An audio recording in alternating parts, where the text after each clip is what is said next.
Hi viewers, welcome to our channel. Hero Raj Tarun తనను మోసం చేశాడు అని చెప్పేసి లావణ్య అనే ఒక అమ్మాయి పోలీస్ స్టేషన్లో కంప్లైంట్ ఇవ్వడం చూస్తున్నాం.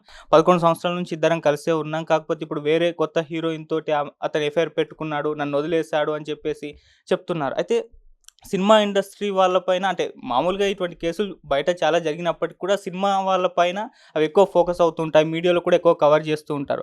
అయితే ఇది వాళ్ళ కెరీర్ పైన ఎంత ఎఫెక్ట్ చూపిస్తుంది? మరి ఇప్పుడు రాజ్ తరుణ్ పరిస్థితి ఏంటి? అసలే ఆయనకి సినిమా అవకాశాలు కాస్త తక్కువగా ఉండడం చూస్తున్నాం. మరి ఇటువంటి కేసులు ఆయన పైన ఎటువంటి ప్రభావాన్ని చూపిస్తాయి? ఇప్పుడు ఇదే అంశం మీద డిస్కస్ చేయడానికి ప్రజెంట్ మనతో పాటు బందూక్ మూవీ డైరెక్టర్ లక్ష్మణ్ మురారి గారు ఉన్నారు. వారితో డిస్కస్ చేద్దాం. సార్ నమస్కారం sir. Sir Raj Tarun issue మీరు కూడా విన్నారు సార్. లావణ్య అని ఒక అమ్మాయి తను మోసం చేశాడు, 11 సంవత్సరాల నుంచి కలిసే ఉన్నాం, ఇప్పుడు కొత్త సినిమాలో హీరోయిన్ తోటి ఎఫ్ఐఆర్ పెట్టుకున్నాడు అని చెప్పేసి నన్ను వదిలేశాడని కంప్లైంట్ చేసింది. మరి దీన్ని ఏ విధంగా చూడొచ్చు, మీరేం చెప్తారు సార్? అంటే సినిమా హీరో పైన ఇటువంటి రావడం అనేది మీడియాలో ఎక్కువగా ఫోకస్ అవుతూ ఉంటుంది. మరి మీరేం చెప్తారు సార్? యాక్చువల్గా ఇలాంటి కేసుల గురించి చర్చనే వేస్ట్, మనం మాట్లాడుకోవడము ఈ టైం వేస్ట్. అయితే ఎందుకంటున్నానంటే ఇండియన్ పీనల్ కోడ్ ప్రకారము ఒక తప్పు చేసిన వ్యక్తి ఎవరికైనా సేమ్ శిక్ష ఉంటుంది. సో రాజ్ తరుణ్ అనో, లేకపోతే సినిమా ఇండస్ట్రీకనో, పొలిటీషియన్ అనో, లేదా ఇంకొక క్రీడాకారుడనో, లేకపోతే సెలబ్రిటీస్ అయినంత మాత్రాన శిక్షల మార్పేం ఉండదు. సో అసలు డిస్కషన్ పాయింట్ కాదు ఇది. ఫస్ట్ ఆఫ్ ఆల్ అక్కడ రాజ్ తరుణ్ ఉండొచ్చు, లేకపోతే ఇంకొక తరుణ్ ఉండొచ్చు, ఇంకొకరు ఎవరున్నా కూడా శిక్షనే. మేబీ ఇది 493 సెక్షన్లోకి వస్తుంది, అమ్మాయిని నమ్మించి పెళ్లి చేసుకోకపోవడం అనేది. సో ఈ విషయాన్ని ధృవీకరించేటోళ్ళు ఎవరు? ఇప్పుడు ఆమె కంప్లైంట్ చేసింది. ఆ కంప్లైంట్ చేసిన తర్వాత మళ్ళీ వీళ్ళది వచ్చేసి ఎంక్వైరీ చేస్తారు, వీళ్ళు ఇంకా లివింగ్లోనే ఉన్నారా, లేకపోతే ఆ అమ్మాయి వాంటెడ్ లీవ్ డబ్బు కోసం ఏమైనా చేస్తుందా, లేకపోతే రాజ్ తరుణ్ నిజంగానే చేసిండా? ఇలాంటి ఎన్నో ప్రశ్నలు పోలీసు వాళ్ళకి, సమాధానం ప్రశ్నలన్నీ పోలీసు వాళ్ళకు ఉంటాయి.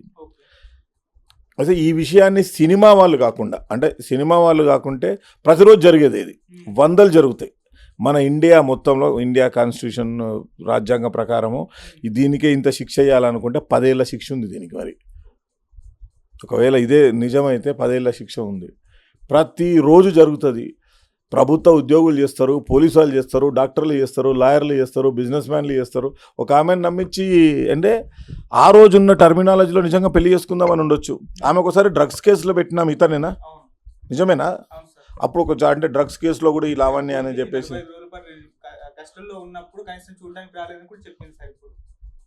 అంటే ఇప్పుడు మనము ఈ కేసుని ఎలా పరిగణించుదాం చెప్పండి? ఈ కేసుని ఎలా పరిగణించాలి?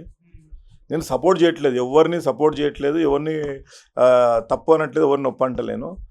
ఒక డ్రగ్స్ కేసులో 45 రోజులు జైల్లో ఉన్న అమ్మాయిని రాజ్ తరుణ్ పెళ్లి చేసుకుంటానని మోసం చేసిండు అనేది చర్చ అనుకుంటే, ఆయన ఫస్ట్ ఇష్టం ఉండేనేమో, ఈమె డ్రగ్స్ కేసులలో పోయినందుకు ఇష్టం లేదేమో. అదే చెప్తున్నాడా? నాకు తెలీదు. సో ఒక మనిషికి పెళ్ళి అయింది అనుకుందాం, చలో ఇది పక్కన పెడదాం.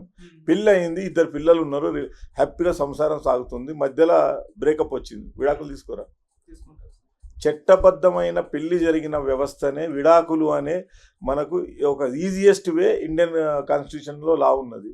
సో దీంట్లో కొత్తగా ప్రేమికులు విడిపోతే అనే డిస్టర్బెన్స్ ఏం లేదు. ఇక్కడ ఏంటంటే క్రైమ్ను ఇన్వాల్వ్ చేస్తారు.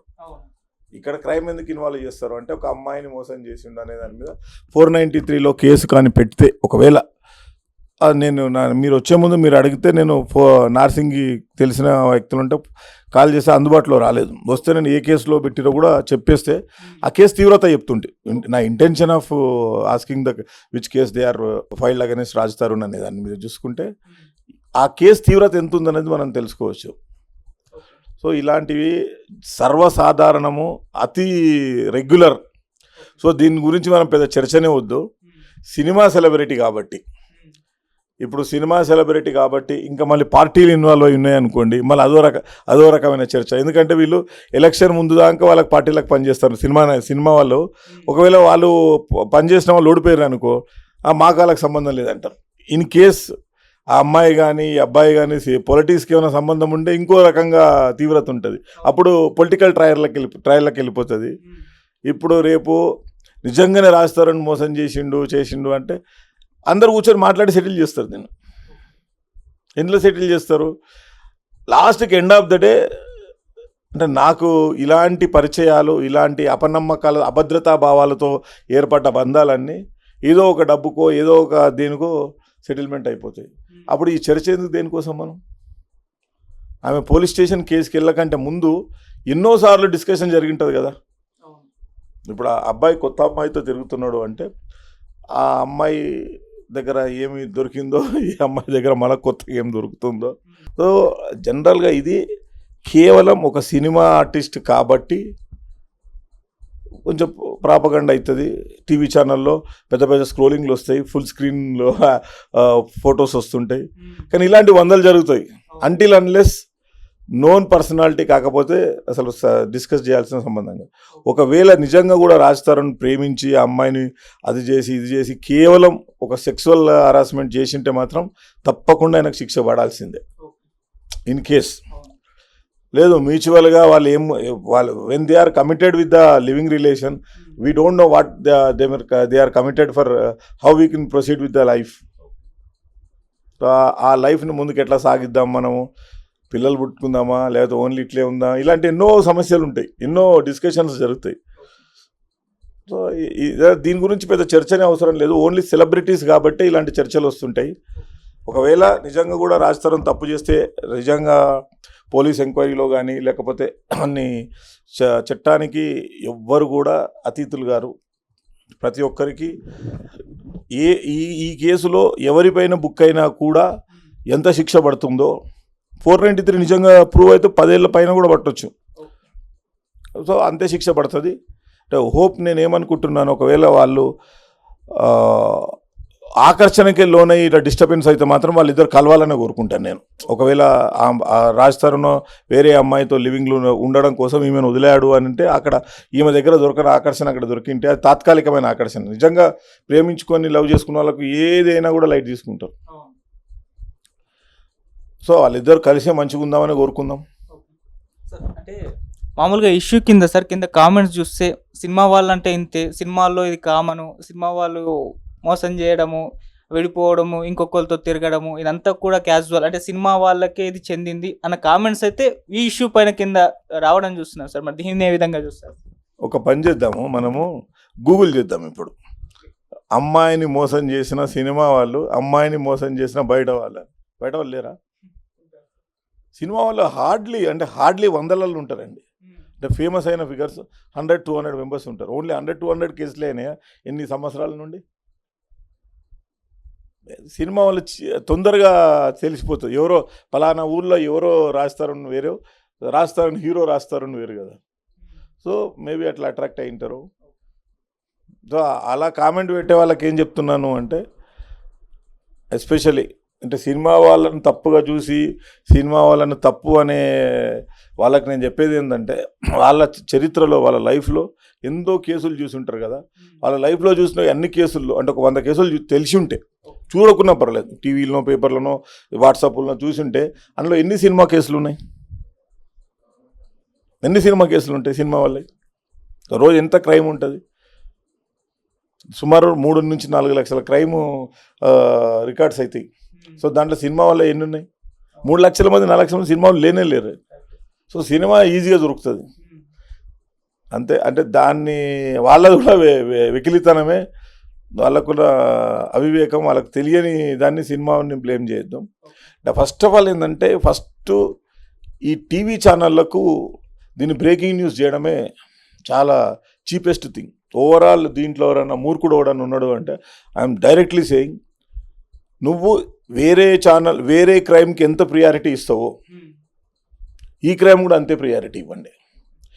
ఎందుకు అంటే ఇది దేశానికి నష్టం జరిగేది కాదు, వ్యవస్థకు నష్టం జరిగేది కాదు. ఇప్పుడు అదే రాజ్ తరుణ్ డ్రగ్స్ అమ్ముతున్నాడు, రాజ్ తరుణ్ ఒక గవర్నమెంట్ ఆస్తిని ధ్వంసం చేసిండు, రాజ్ తరుణ్ ఇంకొకరినేమో ధ్వంసం చేసిండు అంటే యూ కెన్ టేక్ దాన్ని ఎంతైనా పెద్దగా చేయొచ్చు. ఎందుకంటే సమాజానికి కీడు జరుగుతుంది కాబట్టి. ఇది internal issue with both the parties. So ఇద్దరి మధ్యలో జరుగుతున్న దాన్ని ఇదే సంఘటనలు నాన్ ఫిల్మీ వాళ్ళు, నాన్ సెలబ్రిటీసు, నాన్ పొలిటీషియన్స్ జరిగితే ఈ టీవీ ఛానల్ ఎంత స్పందిస్తాయో అంతే స్పందిస్తే కరెక్ట్ అంత. ఎందుకంటే మళ్ళీ రేపు ఇంకో న్యూస్ వస్తుంది, వారం రోజుల తర్వాత ఇంకో న్యూస్ ఇది కనుమరుగవుతుంది. కానీ ఈ వారం రోజులు 2 కుటుంబాల మధ్యలో ఘర్షణ పెరుగుతుంది కదా. ఈ ఇష్యూ తీసుకుంటే అంటే మామూలుగా సినిమా యాక్టర్స్ పైన ఎటువంటి కేసులు నమోదైనప్పుడు వాళ్ళ కెరీర్ పైన ఇది ఎటువంటి ఎఫెక్ట్ చూపిస్తుంది? ఇప్పుడు రాజ్ తరుణ్ పరిస్థితి తీసుకుంటే సార్ పెద్దగా అవకాశాలు ఇప్పుడు లేవు. మరి ఇప్పుడు ఫోకస్ అయ్యాడు కాబట్టి మీడియాలో మరి అవకాశాలు ఏమైనా పెరిగే అవకాశం ఉందా ఈ ఇష్యూస్తో, లేకుంటే ఇప్పటికీ అవకాశాలు లేవు కాబట్టి ఇక సినిమాల్లో ఆయన కనుమరుగయ్యే అవకాశం ఉంది? ఎటువంటి ఎఫెక్ట్ చూపిస్తుంది అంటారు సార్? ఇప్పుడు సినిమా వాళ్ళతో చర్చ పెడదాం. సినిమా టాపిక్ అనేది చాలా పెద్ద విషయం. భారతదేశంలో చాలా కీలకంగా జరిగిన విధ్వంసం సినిమా వాళ్ళతో జరిగింది సంజయ్ దత్ కేసు. అంటే ఒక బాంబే నగరాన్ని కొన్ని వందల జనాల నష్టం జరిగింది, కొన్ని ఎన్నో బాంబ్ బ్లాస్ట్లు జరిగినాయి. ఆ కేసు తీవ్రతతో పోల్చుకుంటే అంటే సినిమా వాళ్ళు చేసిన తప్పులు, రెడ్ హ్యాండెడ్గా దొరికిన హీరోయిన్లు వ్యభిచారం చేస్తూ, అది ఏది పోలీసు వాళ్ళ దాని ప్రకారం ల్యాండ్ల విషయంలో రాజకీయాలు చేసుకుంటూ అది చేసుకుంటూ ఎన్ని క్రిమినల్స్ అఫైర్లో ఉన్న సినిమా వాళ్ళతో పోల్చుకుంటే ఇది ఇద్దరు కుటుంబాలది. సో ఈ కేసు వల్ల సమాజానికి కానీ దేశానికి కానీ రాష్ట్రానికి కానీ ప్రజలకు కానీ ఎవరికి ఏం డ్యామేజ్ జరగదు. This is just emotional relation between two parties. So దీని గురించి సినిమా వాళ్ళ కెరీర్ డిస్టర్బ్ అవుతుంది అంటే డిస్టర్బ్ ఏమీ అవ్వదు. చాలామంది రెడ్ హ్యాండెడ్గా దొరికిన తర్వాత కూడా వాళ్ళు హ్యాపీగా రాజకీయం చేసుకుంటున్నారు, హ్యాపీగా సినిమాలు చేసుకుంటున్నారు. సో సినిమాకి కేసులకు పెద్ద ఎఫెక్ట్ ఉండదు. ఇంకో ప్లస్ అయింది అనుకుందాం, ఇప్పుడు రాజ్ తరుణ్ ఒక సినిమా వస్తుంది తిరగబడరా స్వామి అనేది, అదేనా? సో ఆ సినిమాకి ప్రమోషను అసలు లేదు, రాజ్ తరుణ్ కనుమరుగైండు అన్న తర్వాత టకీమని ఈ సినిమా వస్తుందేమో. ఈ మధ్య ఇంకోటి కూడా ఫన్నీగా జరుగుతున్నాయి. ఏంటిదంటే సినిమా వాళ్ళు తమ ప్రమోషన్లో భాగంగా కూడా తనను హైలైట్ చేసుకోవడానికి కేసులు చేసుకుంటుంటారు. అలాంటిదైతే కాదు కదా, ఆ మధ్యలో చాలా వచ్చినాయి కదా. ఎన్నో సినిమాలకు ముందు వాళ్ళు రోడ్డు మీదకి వెళ్ళి స్టూపిడిటీ చేసుకొని కొంచెం దాన్ని సినిమా ప్రమోషన్ భాగంలో కూడా చేసుకుంటున్నారు. సో ఇలాంటి సంఘటనలు జరిగినప్పుడు రెండు కుటుంబాలు లేదా ఇద్దరు వ్యక్తులు చర్చించుకోవాల్సిన అంశం. దాన్ని పబ్లిక్ చేసుకున్నంత మాత్రాన వాళ్లకు ఏమీ రాదు, లేకపోతే దానివల్ల ఇద్దరు మాట్లాడుకోవడానికి సోషల్ మీడియాలో ఫ్రీగా కామెంట్ పెట్టవచ్చు. కాబట్టి ఏ ఛానల్లో ఏ దాంట్లో కామెంట్కి ఒక ₹1 అని పెట్టండి, ఎవరైనా కామెంట్ పెడతారా చూడండి, పెట్టరు. కామెంట్కి 10 పైసా అని పెట్టండి కూడా పెట్టరు. ఇదంతా ఏముంటుందంటే టైంపాస్ కాని కోసం చేస్తారు. అంటే నేను దీన్ని ఎందుకు కొట్టిపారేస్తున్నాను అంటే ఇది రెగ్యులర్గా జరిగే సంఘటనలే. పెళ్ళైన వాళ్ళే విడిపోతారు భయ్, పెళ్ళైపోయి విడిపోయి వాళ్ళు మళ్ళీ కొత్త సంసారాలు చేసి సూపర్ స్టార్లు అయిన వాళ్ళు కూడా ఉన్నారుగా మన దీంట్లో. వాళ్ళని ఏమన్నా మరి, వాళ్ళు కూడా ఏదో టర్మ్స్ డిస్టర్బ్ అయ్యే విడిపోయారు కదా. ఒక హీరో ఇద్దరు పిల్లలని చేసుకొని సుఖంగా జీవితాన్ని గడిపిన హీరోలు కూడా ఉన్నారు కదా. సో వీటన్నిటికీ ఆ సర్కమ్స్టెన్స్లలో వాళ్ళు తీసుకునే తీవ్రతనే ఇలాంటి కేసులు. సో నేను ఓవరాల్గా చెప్పేది ఏంటంటే ప్రజల్లో దీన్ని సీరియస్గా తీసుకోవాల్సిన అవసరము లేదు, దీన్ని ఒక పెద్ద విషయం కింద చూసుకోవాల్సిన అవసరం లేదు. అది వాళ్ళిద్దరికి సంబంధించిన విషయం. ఎవరు తప్పు చేసినా నిజంగా కూడా అంటే ఇప్పుడు మమ్మల్ని మీరు అడుగుతున్నారు కాబట్టి చెప్పేది ఏంటంటే ఈ విషయంలో ఒకవేళ రాజ్ తరుణ్ తప్పు అయితే రాజ్ తరుణ్కి శిక్ష పడాలి, అమ్మాయి తప్పు అయితే అమ్మాయికి అనుభవించాలి. ఇద్దరిది తప్పు ఉందనుకో మ్యూచువల్గా కూర్చొని పెద్ద మనుషుల దగ్గర కూర్చొని మ్యూచువల్గా వాళ్ళిద్దరికి కౌన్సిలింగ్ జరిగితే maybe they will get another result. But don't blame films. అంటే సినిమా వాళ్ళని బ్లేమ్ చేయకండి. సినిమా వాళ్ళు వస్తే వేలాది లక్షలాది కోట్లాది జనాలు ఎగబడుతున్నారు రోజులు ఇవి. సో సినిమా క్రేజ్ అలానే ఉంటుంది.